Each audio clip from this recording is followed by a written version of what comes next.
परम पूज्य बाबा साहब देश में जन्मे सभी संत गुरुओं को नमन करते हुए आज गौरा डाँड़े में भीम कथा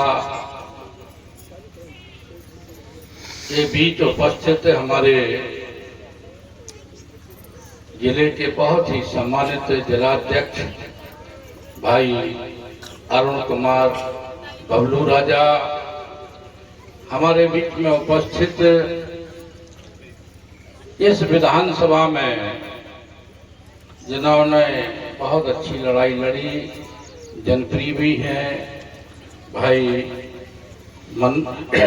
मनु भाई हमारे बीच में उपस्थित, अभी जो आपके बीच में संचालन कर रहे हैं भाई इंजीनियर रामोता साहब, हमारी इस विधानसभा में जो बहुत ही हमारे चुनाव में कर्मठता से इन्होंने चुनाव प्रचार किया और हमेशा पार्टी में भी बढ़ चढ़ के काम करते हैं, हमारे विधानसभा अध्यक्ष राघव अग्निहोत्री जी, हमारे बीच में उपस्थित बहुत ही सम्मानित, हमेशा इनका हमें प्यार मिलता बड़े भाई प्रदेश के अल्पसंख्यक के सचिव हैं अकील भाई साहब। इस कार्यक्रम का जो आयोजक हैं जिन्होंने इस कार्यक्रम को कराया है, जब हम शुरुआती दौर में इस विधानसभा में आए हुए थे तो बहुत ही स्नेहपूर्वक बड़े भाई हमारे भीम प्रकाश संखवार जी, इन्होंने अपने छोटे भाई का हमें दर्जा देके गांव-गांव भी घुमाया और बड़ा आशीर्वाद इनका भी रहा और इनके साथ साथ पूरी इस गांव की भी और विधानसभा की टीम जिन्होंने बहुत ही हमारा सहयोग किया, भाई जगपाल सिंह संखवार, प्रहलाद संखवार, बाबू सिंह जी, गोपाल फौजी जी, सुरेश कुमार, राम लखन संखवार, राम प्रकाश संखवार, अवधेश कुमार, कुलदीप संखवार, विवेक कुमार संखवार, आलोक सिंह संखवार। आज हम माताओं की बच्चों की संख्या को देख करके बहुत प्रसन्न हुए हैं कि धर्म के काम में निश्चित रूप से ये सामाजिक परिवर्तन का संकेत है।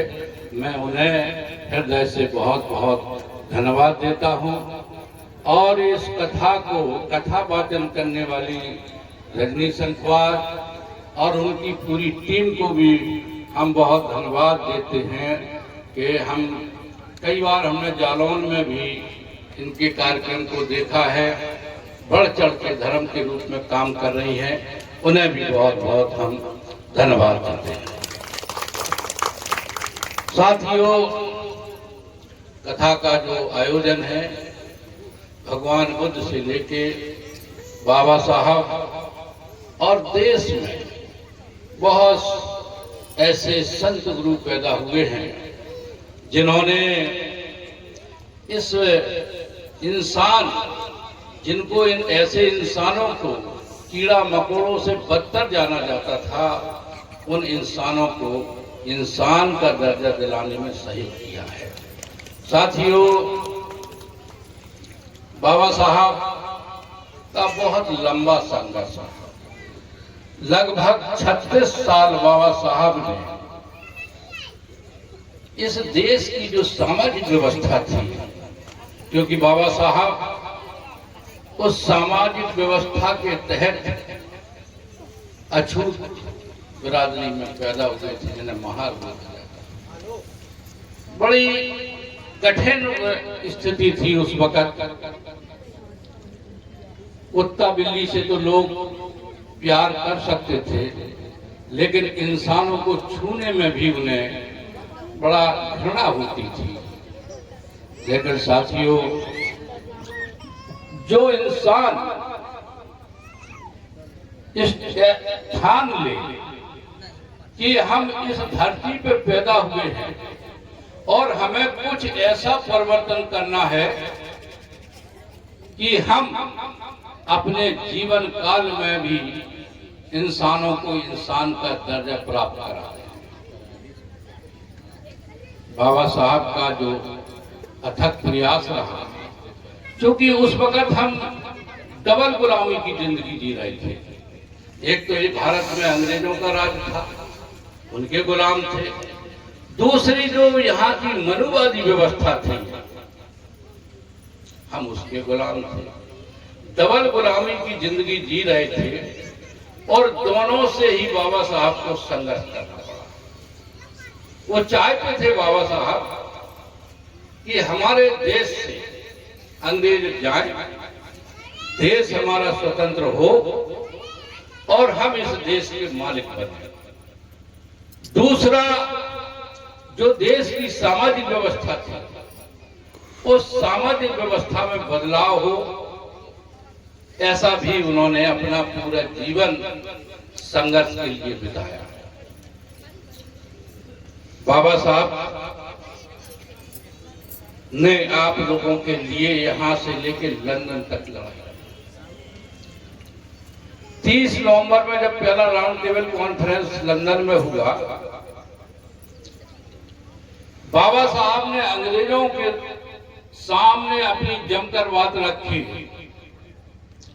कि आप लगभग 150 वर्षों से इस देश में राज कर रहे हैं। आपने इस देश के अछूतों के लिए क्या किया? आज इनकी हालत कुत्ता बिल्ली से बदतर है।